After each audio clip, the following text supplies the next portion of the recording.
Hey, Mike, how are you? Hey, Mark, how you doing, man? You and James and Russ all talked yesterday last night about turnovers. What are some keys to maybe you can't eliminate them, but lessening the turnovers? What can you do, if anything? Just don't hit the guys in the opposite colors of the shirts.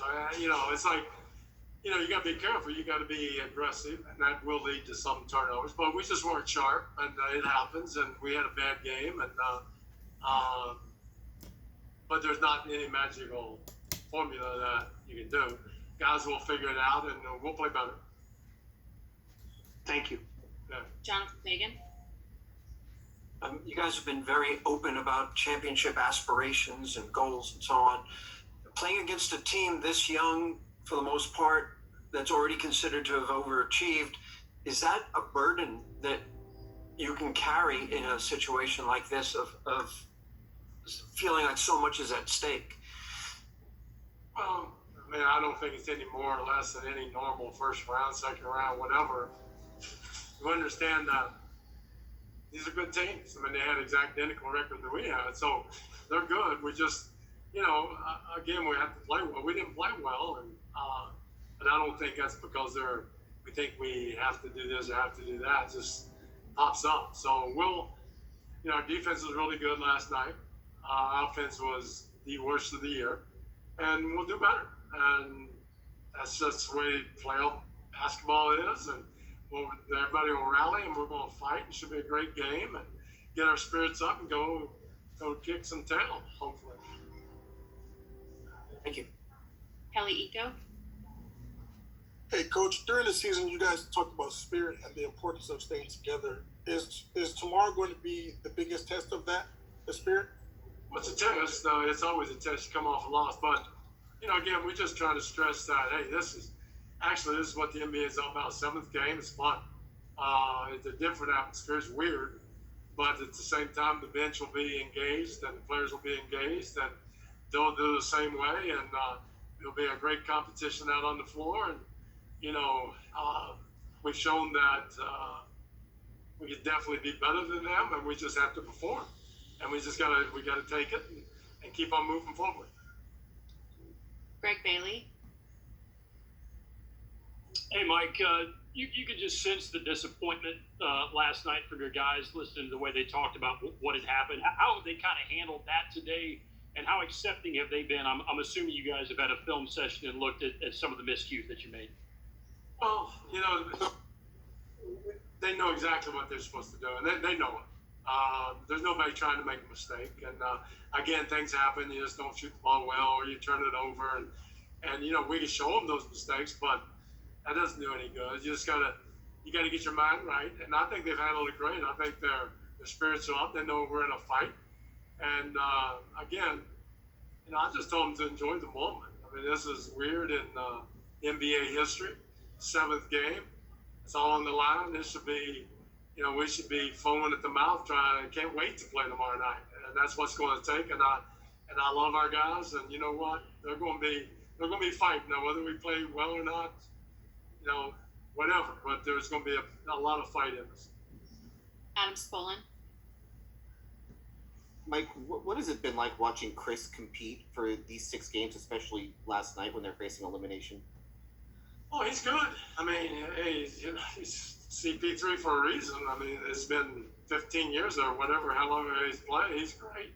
And, physically he looks really good, played 40-some minutes, and he's a competitor. We all know that. And so, hey, he's got us 3 times. We got him 3 times, so tomorrow will be the tale.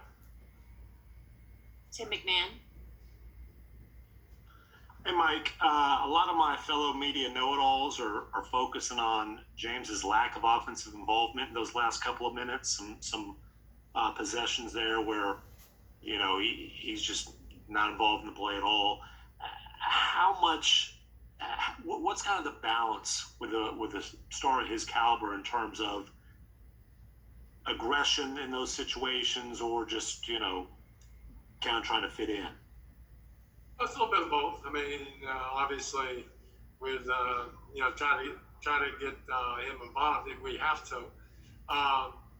we just kept turning it over before he even had a chance to get involved, and there were turnovers that probably shouldn't happen. So we'll talk about it. I've talked to him, and he knows, and he'll be ready to go tomorrow.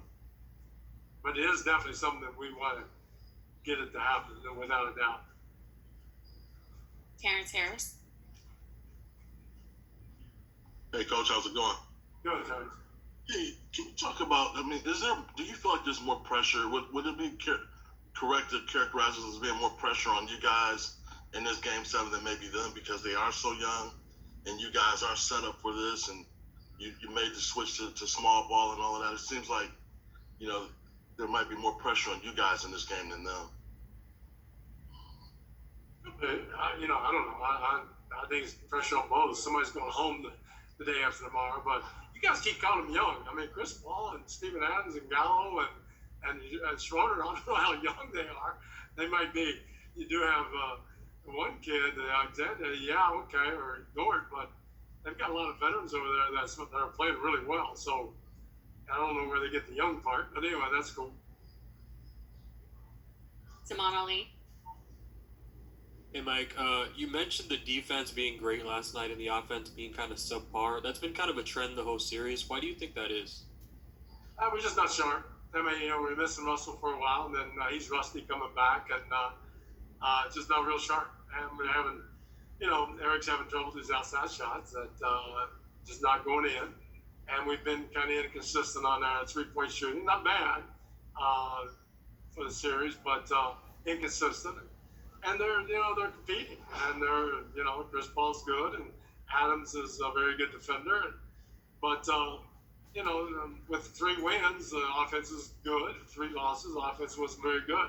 Well, actually, good in one game and not good in 2. But we just got to play better. Hopefully, that'll happen tomorrow night. And last one, Mark Berman. Mike, we've talked several times about, and you've been asked several times about turnovers. Russell said last night, was asked why the turnovers were so prevalent last night as they really were before that. And he said, quote, "That was my fault, honestly. Last game I had 0. Tonight I had 7. When you hear that coming from Russ, what do you think about that, Mike? Well, it's great. I mean, it's not, you shouldn't think all of it. We had 22, so there's 15 others that we have to worry about. We just weren't sharp. Our passes, even the passes that weren't turnovers, were either down at the knees or not in the shooting pocket. So we just were not sharp, whether that's a little fatigue, whether we were pressing, we'll see. But I have no doubt that tomorrow we're going to come out fighting and play as hard as we can. And if we do, we'll be fine. But this is what it's all about. Now it's heart and mind over matter, and just taking a fight to them.